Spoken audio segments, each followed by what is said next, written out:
Good evening, everybody. Welcome to another edition of Scotland at 7. Joining me in the studio this evening via Skype, we have Ruth Watson from Scotland Save the Brand, and writer and academic Effie Samara. Sounds like we've got somebody's computer giving us the news in the background. We will carry on, I hope. Anyway, I'd just like to welcome my guests again, in case you didn't hear that first time around. Ruth Watson from Scotland the Brand, and also joining us this evening is Effie Samara, a writer and academic. Welcome to you both. I'm just going to dive straight into the coronavirus update first of all, and then we'll start with the stories after that. So today, as of 2 p.m, in fact today, a total of 242,510 people in Scotland have been tested through the NHS Scotland labs and UK Government regional test centres. Of these tests, 224,314 were confirmed to be negative, 18,196 were positive, and there are now 5 new confirmed cases of COVID-19. There are also 2 new reported deaths of people who have tested positive. This will be an underestimate of the number of cases because not everyone with the virus will display the symptoms, and not all of those with symptoms will be tested. Of the people who have tested positive, 472 were in hospital last night, 7 of whom were in intensive care, plus 11 more people in intensive care with suspected COVID-19. The number of patients in Scotland who have died from complications caused by coronavirus COVID-19 infection has sadly risen now to 2,482. This number only includes those who died in hospital, having received a positive test for the virus. The latest UK daily figures available show that 43,230 patients who tested positive for COVID-19 have sadly died from their illness, an increase of 149. This number refers to deaths in all settings and not just hospitals. And now to our main stories. The Finance Secretary, Kate Forbes, has formally requested new powers to help meet the significant economic and fiscal challenges of coronavirus COVID-19. Writing to the Chief Secretary to the Treasury, she details the temporary changes being sought by the Scottish Government. These include the ability to switch money from the capital budget to day-to-day spending and the flexibility to borrow up to £500 million this year to support the COVID-19 response. She also emphasises the need to discuss permanent new financial arrangements to help the devolved administrations to better manage budgetary risk. The letter has been sent ahead of the latest regular quadrilateral meeting involving finance ministers from the UK, the Scottish, Welsh and Northern Irish governments, which is due to take place tomorrow remotely on Friday, the 26th of June. Now, I think first of all, I will come to Ruth, since Ruth, you were actually the last to get online, so why shouldn't you be the first person to have a comment on this? So here we're seeing the Scottish Government asking the British Government for some help and some extra borrowing powers. The question is, do you think they'll be successful? I doubt it, unfortunately. I think Scotland has to have its own borrowing powers. It makes total sense. At the moment, Scotland's budget has to balance always. I mean, Scotland manages to do all that it does without having the ability to incur any debt, to have any borrowing whatsoever. Obviously, I think it's prudent to borrow as little as is possible, but being hamstrung in the way that we are, especially in the current circumstances, with sort of fiscal restraints, I think is beyond illogical. But I think that the Westminster government is acutely conscious of the fact that the more freedom we have, the more independence of ability we have, the less it is obvious that for many that we need Westminster. So I guess it's kind of, if you look at it in a domestic situation, I think we're sort of looking at like an 1890s Victorian household, yeah, where the husband is being asked, the husband and provider is being asked to hand some of the independence back to the lady of the house. However, in this scenario, actually the money that the money that we're asking for not only is our own money back, but just the ability to act like a normal grown-up country and balance our own budgets and not be dependent upon the whims. I'm particularly concerned about the prospect of the furlough scheme being withdrawn, and that being used as a big stick to beat the Scots back to work, and not that we are being in any way shirking or shiftless, but I think that the response in England to coronavirus has been beyond appalling. It has been it's governmental negligence on a criminal scale, as far as I'm concerned. The number of deaths that are occurring, there are more deaths, there are more cases of coronavirus in England currently as they celebrate coming out of lockdown than the whole of Europe is experiencing. I think that it is to lose the ability to pay furlough so that people can stay healthy and stay well and not do even greater long-term damage to the economy, I think is something that Westminster will not give up easily. Okay, listen, thank you, Ruth. If I could turn to you, Effie, and your response to this, Effie, because this seems to me, it's as far as I can read this, that it's actually a kind of a temporary arrangement. They're looking for powers just for this one issue. It doesn't seem too much to ask, does it? No, it doesn't, not on the face of it, Gordon, but, as Ruth just said, and I will second and augment every single statement that she's just made, and she presented this beautiful metaphor of the Victorian husband being asked to concede some powers over the finances of the household. I would say that Boris Johnson is probably not quite the Dickensian character. He's much worse than that, because Dickensian characters had a lot of redeeming features, which he doesn't. He doesn't even look like one of them.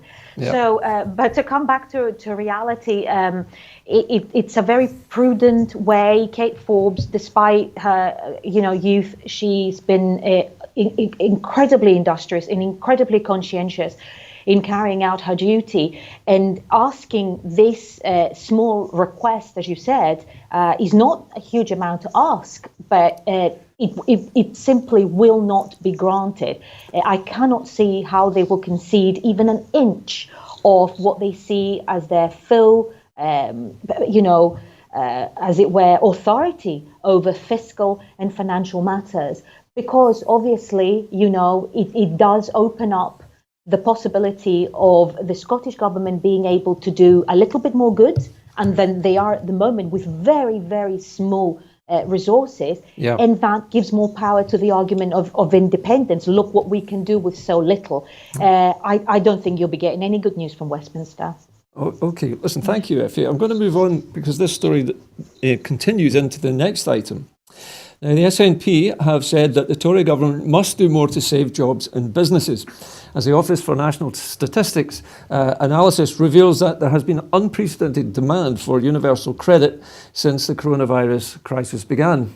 The ONS figures released this morning show that from the 1st of March to the 16th of June 2020, the Department for Work and Pensions, the DWP, received 3.3 million individual declarations and 1 million new claim advances to universal credit.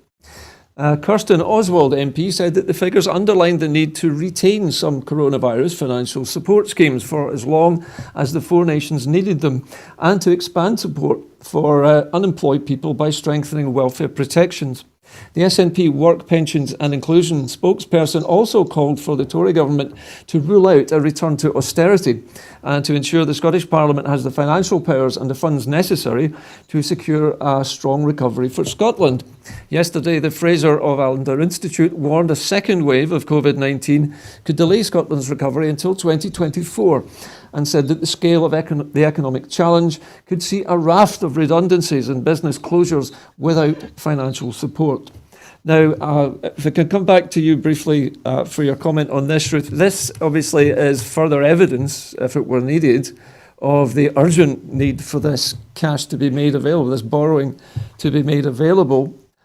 What is the effect going to be, do you think, on the Scottish economy if the Tories turn them down?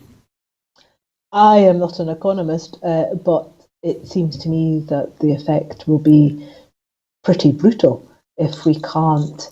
It will be worse than it could be. It would be worse than it should be, and I don't see the point in that. And it's not just a Scottish issue. I watch Andy Burnham with great interest. You're down in Manchester, and he is calling for greater autonomy and greater powers because London just doesn't get it. They don't get it. They don't understand why the different impact on business. They don't understand the different nature of the way in which many of our rural communities work. The crucial underpinning that hospitality has within our rural, sort of agri-rural tourism sector. So they just don't get it, and I think that's why it really matters that we get some good news so that we can, because how is it going to look? I mean, I keep trying to think how it's going to be for me as somebody who likes being able to treat the kids and go and dine out or just go places, support my local wee shops. I can't see me wanting to go into a cafe or a pub for the foreseeable future, even though I want to support my community. So, and I think there's going to be loads of people like that. And actually, we need to find a way through this that's creative. And perhaps some of the money that's required is to try and find new ways of doing things, at least in the short term. Yeah. Okay. Effie, I was just thinking there while Ruth was talking about the numbers of people who are needing support, who need the furlough scheme and who need this support for self-employed people as well, because many Scottish businesses are small, aren't they? They're small guest houses or pubs or restaurants or whatever they are, but a great deal of Scotland's economy is based on the rural economy, isn't it? Absolutely. It's based on the rural economy. Scotland also, as Ruth just said, the particular needs of the rural economy, agriculture, are not understood by London, and I think there is a further motivation here, nor do they wish to try and understand them. And obviously we've got Brexit looming. So if you put the two together, you could potentially be looking at a catastrophic next, sort of the 5 years ahead of us, and perhaps even further, with a potential for an influx of American product coming through, the potential for standards being lowered in order to accommodate these fictitious deals and things like that. So coming back to your question, I could not agree with you more. The furlough scheme has been a savior for so many people. It has ensured that we can keep huge swathes of the community safe and healthy. It has helped both employees, but also some people, obviously, who are self-employed. If it is withdrawn, or if people are forced back into work, you could see a catastrophic second wave, which nobody knows what. I mean, if you go historically, the thing with the Spanish flu is the second spike was hugely more. I think it was actually 5 times bigger. If you remember from my history, it was 5 times the size of the first wave. It was, and it was due. A lot of it was due to the fact that people had grown a little bit tired of being told to stay home, and they came out and they got really brave, and they just decided that was it. As a lot of people were witnessing. I mean, think about what just happened in Bournemouth just this afternoon. Yeah. So they declared a state of emergency, and you had literally thousands and thousands of people descending on the beaches. Now that's crazy. I will also have to stick on what Ruth just mentioned about wanting to support the local economy, but actually intending not to for the foreseeable. So I've just told my daughter and her little friends, who we're entertaining today in the garden because we've had the beautiful weather, and I've said, girls, I'm not coming out this summer, regardless of whether restaurants or cafes are open. I'm not going to be taking you places. You want to come here and I'll give you lemonade and pizza, but we're not going out, we're not, letting our food be prepared by other people, we're not sitting next, regardless of what the government say, we will not be doing that. And it's a safe and reasonable concern and thing to decide to do. Now that obviously being, if you like, considered alongside the fact that some businesses need our custom in order to survive. I don't know, I'm going to have to put my health first and my child's health first. Yeah. So it is now the government who need to step in and ensure that the economy can keep going. And the other thing, to end this, I'm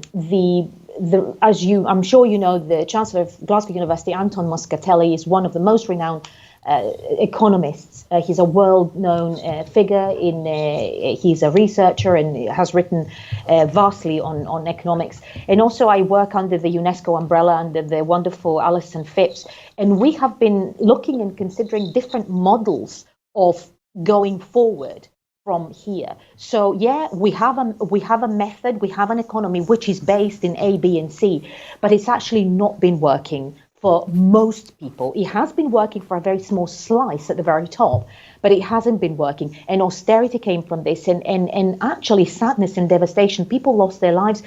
Small children are living in poverty. So we have to think about other ways of keeping our world going away from the, that rat race, dog, horrific, exploitative system that we've been on for the last 50 years. All right, Effie, thank you for all of that. It's very, very interesting indeed. Now, we're moving along now, and there have been renewed calls for the Tory government to fix the serious gaps in support. The Forgotten Millions, as the New Start of Justice campaign launches a day of protest online for those still left out of coronavirus financial support schemes. Backing the Gaps in Support campaign, Alison Thewliss MP said that there were still gaping holes in the financial support on offer, with many people not covered by any of the schemes despite months of pressure on the Tory government. The SNP Shadow Chancellor renewed calls on the Tory government to maintain support for employed and self-employed people for as long as is necessary in each of the four nations, and to expand the schemes to cover people including recently employed, seasonal workers, freelancers and the recently self-employed. Last week, the Cross-Party Treasury Select Committee urged the Chancellor, Rishi Sunak, to make good on his commitment to do whatever it takes to support the people, warning that more than 1 million people have fallen through the cracks in the government's COVID-19 income support schemes. Okay, so let us start again with Ruth. Now, Ruth, this is something which has been going on since the beginning of the lockdown, that many people simply fell outside of the very tight restrictions that the government put on its help for COVID-19 workers. But they don't seem to have made any effort in the meantime to plug these holes. Do you think Rishi Sunak is actually going to do anything about this? Or is this another case of the pleas falling on deaf ears? I hope he does. Rishi Sunak has done a good job as far as he's done it. Yeah. I think he should go further. In Kirriemuir, which is where I live, it's a community of about 6,000 people, and in amongst the people who generally and usually abhorrently face hunger because they are on low incomes, and those are the people who on a day-to-day basis rely on food banks for help. Added to that, the community food hub that has been set up as a coronavirus response and is getting, I was actually being shown around last week, and the stocks of food and supplies that people have donated is just, that's the way that communities should work, community at its best. But speaking to the volunteers, they're saying that it's not the people that they had expected that were coming forward asking for food. They've been going up and doing deliveries to houses with 2 Audis sitting in the driveway. People who can't feed themselves. People who thought that they would always be comfortable because they had they were high rollers, self-employed or in certain sectors, and suddenly their income has just come to a complete halt. And so there are a lot of people who they may have material items around them, but they have no food, they have no income. And okay, fair enough, you could say, well, sell an Audi, but that's not the point, actually. Why should they sell their houses when others aren't having to do the same thing? Well, the point is that the people who are the entrepreneurs, who are the self-employed, who have set up successful restaurants or other businesses, that suddenly the bottom's fallen out of the market, and they're doing the right thing. They're not out earning money because they're doing the right thing by staying at home and protecting people, protecting the wider community. And out of this, what I really hope comes out of this is that we have that moment of societal understanding where people realize that there's no such thing as the deserving poor or the deserving rich. You're not successful because you always inherently deserve that, and you're not unsuccessful because you always inherently deserve that. Sometimes life just kicks us in the teeth, and I hope that out of this, that's the Scottish cultural understanding that actually we do need to set up systems and frameworks which mean that we look after each other. I hope that more of us come out with an understanding of what it is to find yourself on your uppers through no fault of your own. I do not think that is underpinning Rishi Sunak's philosophy, and I think that therein lies a huge problem, is that there's an awful lot of people out there who still just don't get it. Okay, listen, Ruth, I'm going to have to stop you there so that Effie can get some response on as well. Effie, the government, there are still holes in this funding, and people are falling through, even people who are trying their best to create new businesses and yet being punished because the businesses are too new. It seems ridiculous.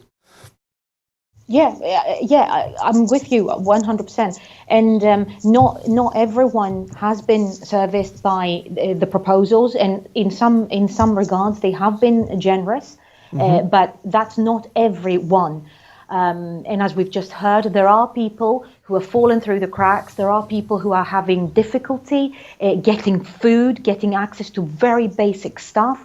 That includes people of an advanced age, and that also includes families with very young children. So we are. I will bring up the magic word, universal basic income. Now, I know this is a huge, big subject, and I'm not going to even start.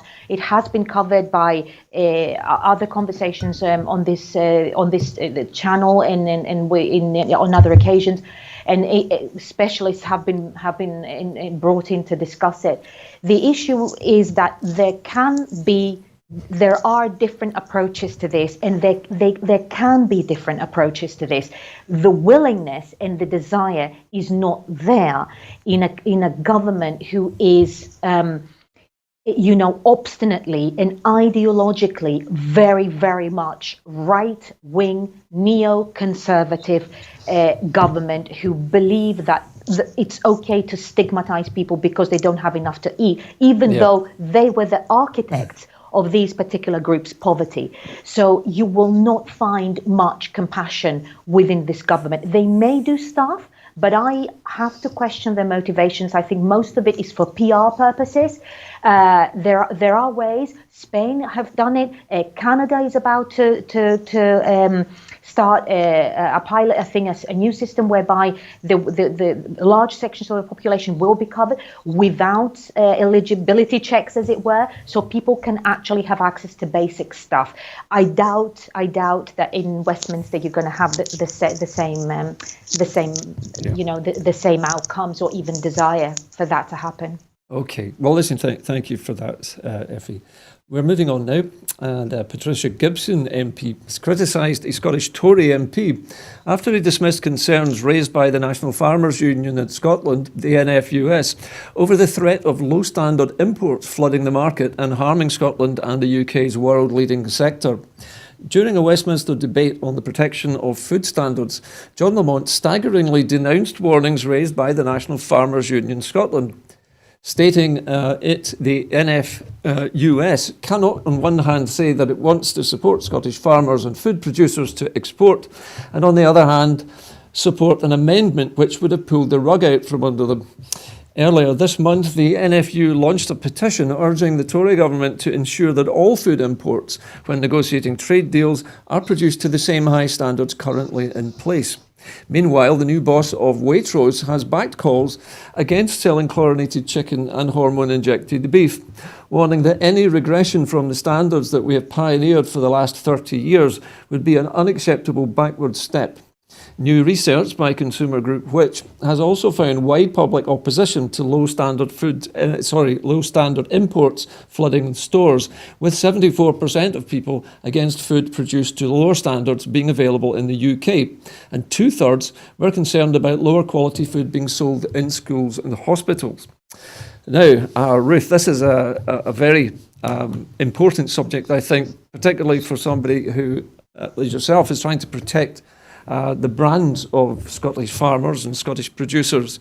What's your reaction to this latest call? I'm raging. The John Lamont, his performance has been lamentable. Bowie and others, they should take a long, hard look at themselves in the mirror and really question their core values, because they are not representing their constituents, and that is what the job of an MP is. It's not to prop up your party, it is to look at what your constituents want and what is best for them. And when you look at the fact that there's a whole load going on with the World Trade Organization and America at the moment. America's going all guns out at the European Union, for example, about food standards and has this long and historic dislike of the strength that the European Union has when it comes to food standards. UK food standards are not high because the UK wanted to have high food standards. The UK food standards are high because the UK was part of the EU, and the EU said, let's do this. And the Scottish farmers, after BSE, when the Scottish beef sector was tanking, the Scottish farmers looked at that and said, this is what we can do. And they went ahead and they did it the best that the world has ever seen. And they did it the first and the best with a full life farm assured scheme. Well, they brought in the farm assured scheme and it later became full life farm to fork. And that has been engendered and enabled by a framework where the European Union, for example, if the Americans were complaining last week that if the European Union, if they sell fruit to the European Union and it has a trace of pesticide, a detectable trace of pesticide in it, it's not allowed. And they were complaining about that. And that gives you some idea of what's in store if we accept the agriculture bill that's currently going through Parliament at the moment. If that goes ahead, and all the Scottish Tory MPs voted against the Conservative amendment that would have protected food standards. So when you've got the red tractor, which is really just not a particularly viable, the red tractor is touted across it, that there's a lot of moves afoot to try and make the red tractor the UK-wide standard that everybody goes whoop-de-doo for. But in order to qualify for a red tractor brand Britain piece of meat, an animal only, depending on which kind of animal it is, only needs to have been on the farm for either 60 days or 90 days, depending on the animal. So that means, in theory, you could have low quality, low animal welfare, animals pumped full of antibiotics and full of growth hormones being shipped over to an English farm, kept on, or a Scottish farm, kept on it for 90 days and then being sold as red tractor. It would not be, under the current system for Scotch beef, it would not be possible for that to be sold as Scotch beef, because in order for Scotch beef, an animal, a cow, to qualify there, it has to have been born and had the entire life process on Scottish farm assured properties, and we risk losing all of that. I was actually out on the hills. I'm a bit dishevelled today because I was out in the hills And I was actually talking to a farmer about livestock, and he was going, well, at the moment, farming's doing pretty well. And we got talking about all of this, and he said, no, none of that's going to be good. It beggars belief that we could be about to throw everything to the wall. And look at food security. Marmite has not been. I saw an advert the other day saying that Marmite hasn't been on the shelves in the standard that the stock that it usually has, because they haven't been able to get, because of COVID, they haven't been able to get the ingredients. That's one item. 40% of the yeast that we use in this country comes from one factory in Lille. I think that people have no concept of the level of food insecurity. If you think that the coronavirus shelves in the shops were bad, just wait until Brexit hits. I think that there's a huge level of shock coming, and I am utterly furious. All right, thanks for that. Okay, very quickly, Effie, your response to this, the idea that low-quality, hormone-injected, chlorine-washed produce could be coming to Scotland. What do you think? Would you feed it to your children? If I had a dog, I would not even feed it to the dog. I have the lowest opinion, and I will say this with, a lot of respect for our American fellow human beings and what they're trying to do and the work that they do and the fact that they also have to feed their children. But I have I'm literally, the fear that I'm feeling right now, Gordon, I talk about this with my daughter a lot, and obviously, she's only 12, so I don't want to worry her, because it's a difficult age as well. You don't want to put that into children. You don't want to put the seed of, but they're very aware. They're very, very aware. So I've had questions from her and her friends. Are we going to be fed bleached chicken, Effie? Are we going to be fed this and that? And I'm not going to lie to them. And the fact that some people have come out and claimed that, oh no, I won't be buying this and that. Right, yeah. Like Ruth said, you will be, because you will have no idea what you're buying. I cannot offer, obviously, the level of insight that she has, but I could almost sense that there were different ways that this could be done unless you are protected by the umbrella that is the EU. Okay. European food right now is of the highest quality in the whole world. And may I also add quality, the water, beaches, all of this stuff that we enjoy and we take it for granted. Yeah. Yes, I'll finish it by just reminding everyone, remember what happened only 8 weeks ago with the COVID thing. They think Brexit's going to be okay. Wait and see. Yeah. Okay. Thank you, Sam. All right, moving along now. And the Labour Party leader, Keir Starmer, has sacked his education spokeswoman, Rebecca Long-Bailey, after today she shared an article from The Independent, which included a reference to what he called an anti-Semitic conspiracy theory.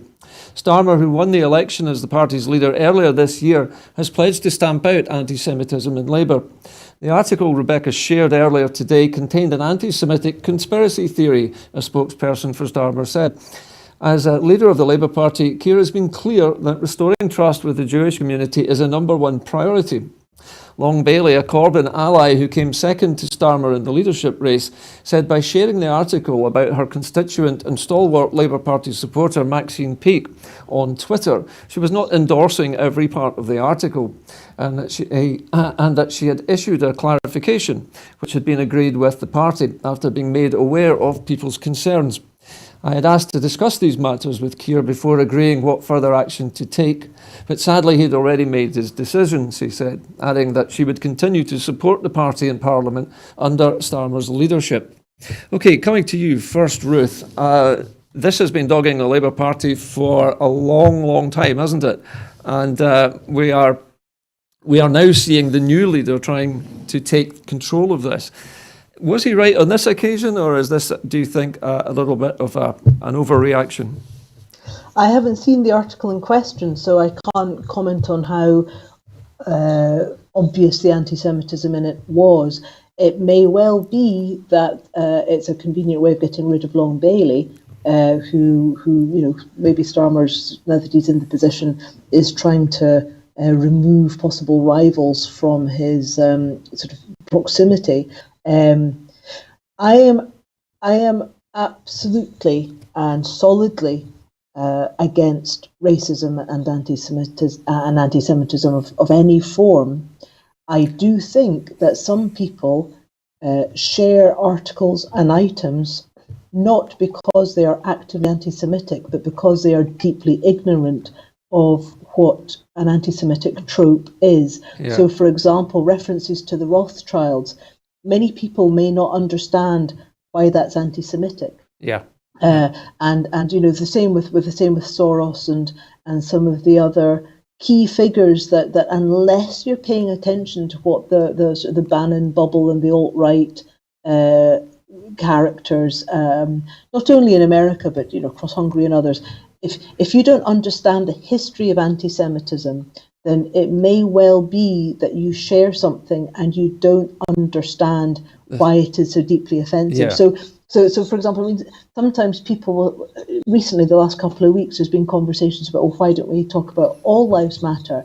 And of course, all lives matter, but a lot of people over here don't understand that the all lives matter slogan has been hijacked and is now shorthand to attach yourself to the far right and to white supremacists. Yeah. So I think, I don't know. I haven't seen the article. I don't know what Long Bailey's intentions were. I think that Labour has to do more to stamp out anti-Semitism. I think anti-Semitism is one of those really nasty, insidious forms of racism that a lot of people don't notice, but there's sort of nods and winks within those who know. So many of us may well be oblivious to what's going on, but Long Bailey probably should have thought about it and known better. Okay. Listen, thank you very much, Ruth.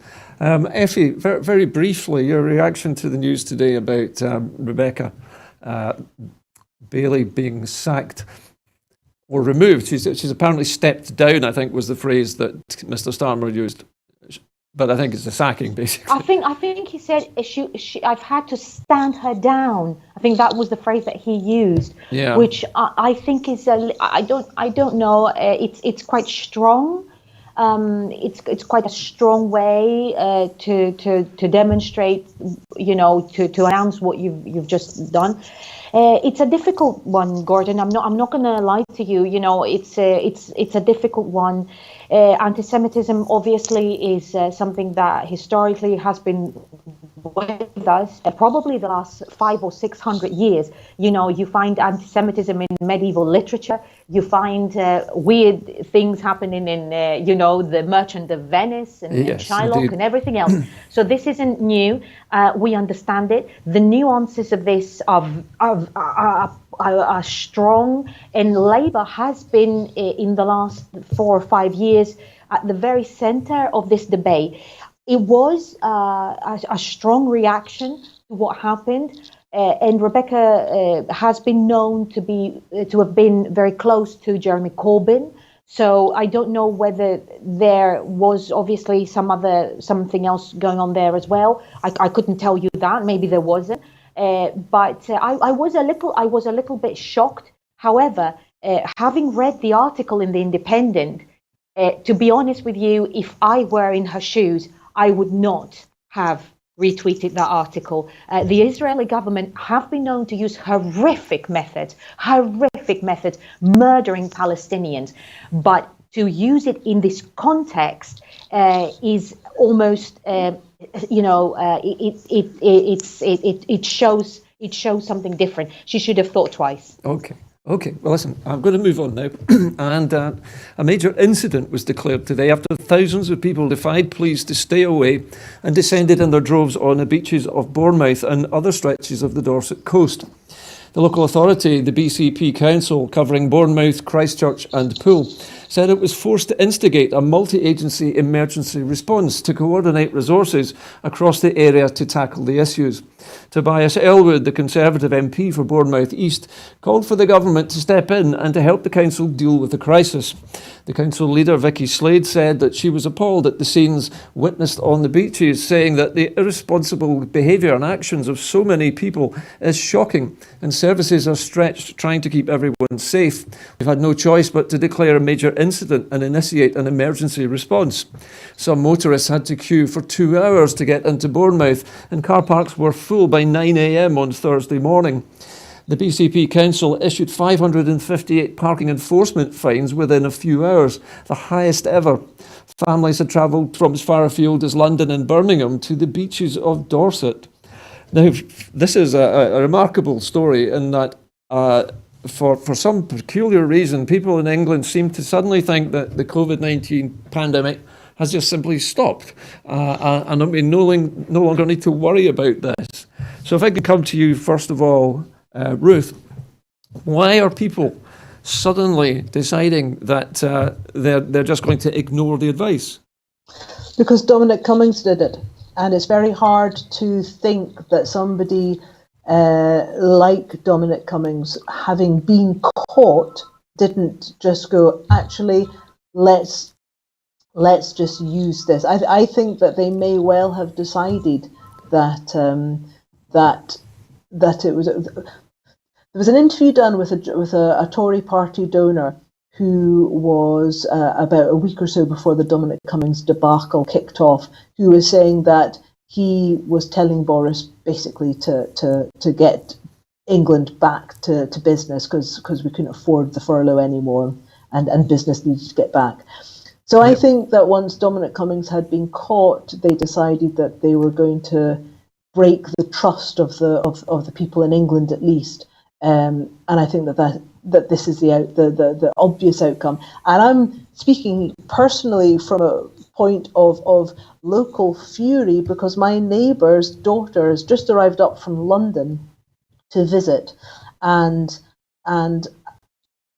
popped her head over the gate to say hello, and I went, "You've come up from London?" And she said, "Oh, yes, well, how are you guys doing?" And I said, "Well, we're really worried about a second wave because of lockdown being broken by people who aren't thinking about it properly." I was furious, and my usual grace and civility left me. And I look at all these folk and I think that, are you mad? Have you learnt nothing? My younger brother almost died twice with COVID down in England.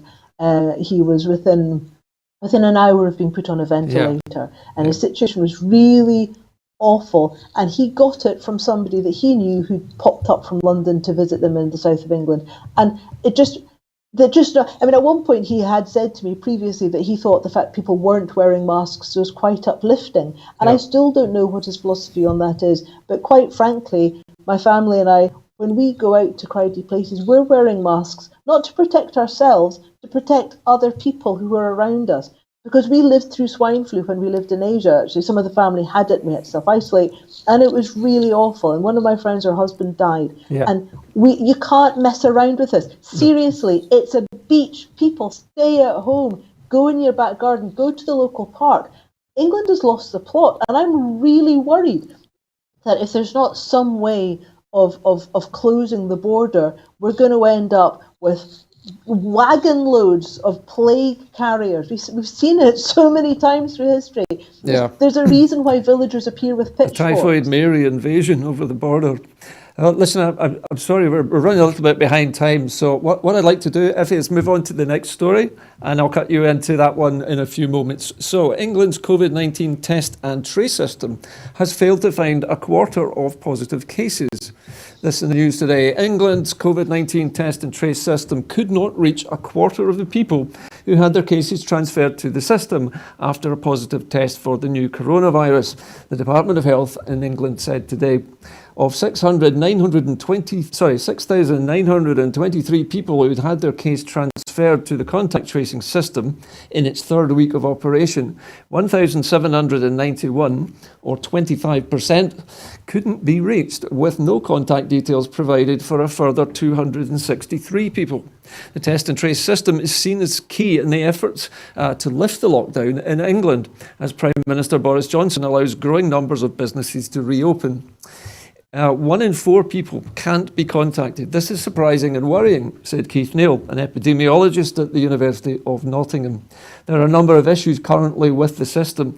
These can only be sorted by members of the public, as it requires individuals to take the appropriate actions to reduce the spread.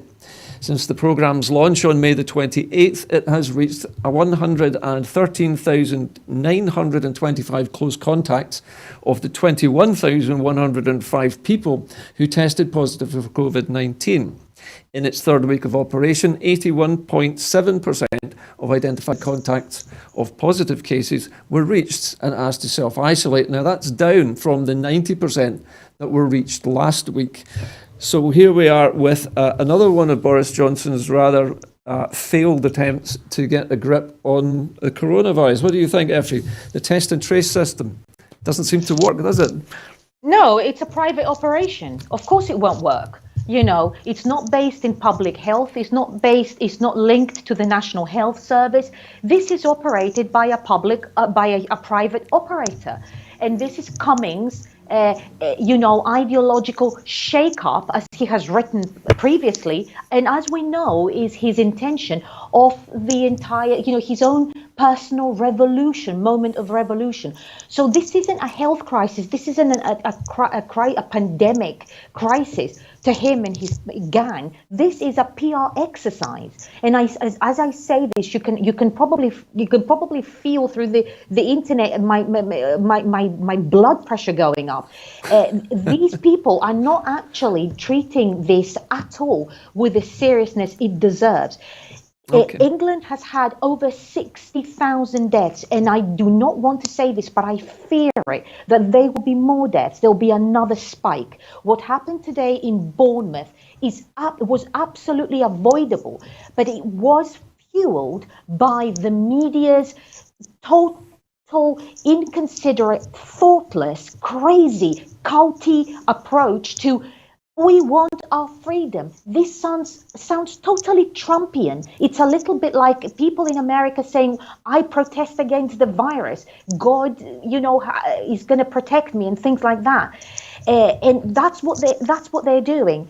I cannot believe how people can feel safe. I mean, have not got the two brain cells to put together. The trace system, Gordon, we've covered it before on this program, and it's, people should, I would highly recommend, Carol Cadwallader's studies and research on this.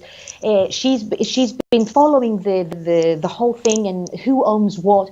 This is owned by faculty. This is owned by Serco. These people, SAGE meetings were populated by people like artificial intelligence people, video game designers. None of these people was an epidemiologist. There was never an intention to protect people in England. There was always an intention to conduct a PR exercise, a bit like I'm the good news man.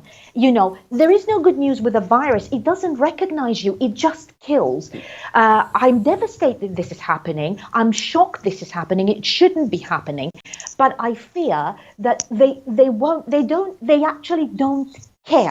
And it's just going to carry on like that. So people from England, all my family and my friends, well, they know that already. Don't go out. Don't go to the beaches. Not this summer, please. Stay home. That's it. We've had however many decades each of us of summers and winters. Okay. There'll be just another one. So stay home. Stay safe. Thanks, Effie. Thanks. Okay, and moving on now. And a new tourism task force is to be created to drive forward the recovery of Scotland's vital tourism sector. And it's to meet for the first time. The Scottish Tourism Recovery Task Force, the STRT, is made up of more than 30 businesses with experience from across the industry. It is co-chaired by the Tourism Secretary Fergus Ewing and the Business Minister Jamie Hepburn. The task force will meet regularly in the coming weeks to provide strategic advice on recovering from the impacts of coronavirus, COVID-19. Its creation follows a package of measures, including a recently published tourism and hospitality guidance and a business support package worth more than £2.3 billion. The task force is to agree its key priorities, but it will broadly look to develop a domestic marketing campaign to promote the staycation market, to undertake an urgent review of access to funding, including addressing gaps and considering future stimulus packages at both Scottish and UK levels, to evaluate the investment and ownership models of larger hotel chains and businesses, to consider the necessary training and skills and development to support tourism and hospitality staff, and to commission early restart and recovery plans for the event sector. And finally, to generate public conversation about tourism and the benefits for local and rural communities. So over to you, Ruth. This is another story, a good news story, I think, from the Scottish Government, trying to find a way to rebuild the Scottish rural economy. It is good news, but coming on the back of the story about Bournemouth, it shows how much is at stake. So not only do you have the economy and individual lives and livelihoods, you have the need to do it in such a way that you aren't ending up with beach fulls of people, car loads of people heading off into one area. And I think that is going to be the tricky bit, is doing it in a way which is sustainable and safe. Because if you're a business and you become the centre of another outbreak, what are the legal implications of that? What are the insurance implications for that? Yeah. And as well as the reputational damage which might be done, as well as the damage that might be done to you yourself, your family. Okay. So it is really good news, but I think that what we're seeing today in Bournemouth absolutely shows us why it's really important to do this in a considered way going forward, and to find ways of building confidence through safe practice. And I think that there's got to be a whole new way of looking at hygiene and I mean, I suspect at some point you're going to get somebody who's got, I don't know if you've ever seen them, these kind of like fogging machines that you get in Asia to kind of kill loads of mosquitoes. But if you could get sort of like a leaf blower that instead of blowing leaves was able to like spray a disinfectant, yeah. If you have a caravan that you rent out, for example, if you were able to just kind of like go and give it a quick blitz with one of those. I mean, I think that we need to find engineered solutions that help people, because I know that if I was to go into a self-accommodation or a hotel, I sort of get emails from hotels from time to time saying, "Oh, come and stay with us now that it's all 15th July, it's all over." And I'm thinking, I don't know who's touched the tables in my room or the on and off switch to the bedside lamp. And until I know that is clean, I'm going to be anxious about it. So it's finding ways in which businesses can stay afloat, but in such a way that it's the public has confidence. All right. Well, thanks for that. I'm going to move on to our next story now. This is actually to do with the European Union. The European Union countries today agreed that the flagship fund to wean regions off fossil fuels should not finance nuclear or natural gas projects, despite calls from some eastern countries for gas to be eligible for EU funding. The European Commission, the EU's executive, wants to set up a €40 billion Just Transition Fund comprised of €30 billion from an EU Coronavirus Recovery Fund and €10 billion from its budget for 2021 to 2027. The fund aims to encourage a shift from high-carbon industries that would help coal miners to retrain and find new low-carbon jobs, and support regions whose economies depend on polluting sectors to build new industries. Ambassadors from all the EU's 27 member states agreed today that the Just Commission Fund should not support the decommissioning or construction of nuclear power plants, nor investments related to fossil fuels, according to the document published on Thursday. The proposal will be finalised following negotiations between member states, the Commission, the EU Parliament, with the latter typically favouring ambitious climate change policies. So, Effie, straight over to you for this one. A good news story from the European Union about helping to drive down the carbon content of our atmosphere by by providing money for people to retrain to go from one dirty industry into a clean one, and to rebuild, I suppose. Yes, and sadly, none of this is going to be available to what is currently known as UK citizens. So, fantastic news for Europe, also for the planet as well, because I know that this has been the case.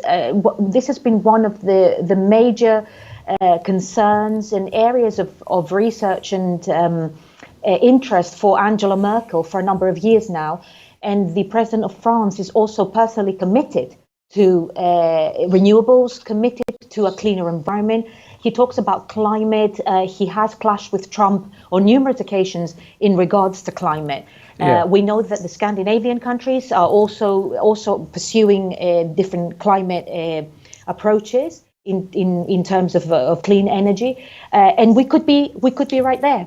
We won't be, Gordon. What can I say? It's great news. We're not part of it. We should really be leading it, I think. Absolutely, is the story here, Ruth. The idea of funding the decommissioning of nuclear power stations is surely something which we shouldn't be doing, is it?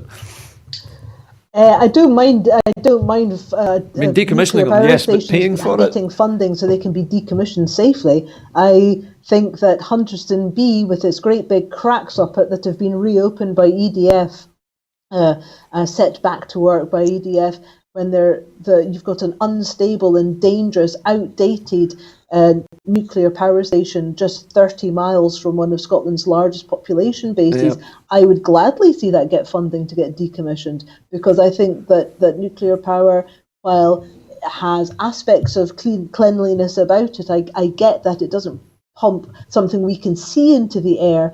But having Japanese friends, when the Fukushima plant went up, the concerns from them about radioactivity being found in produce for decades to come, it doesn't bear thinking about.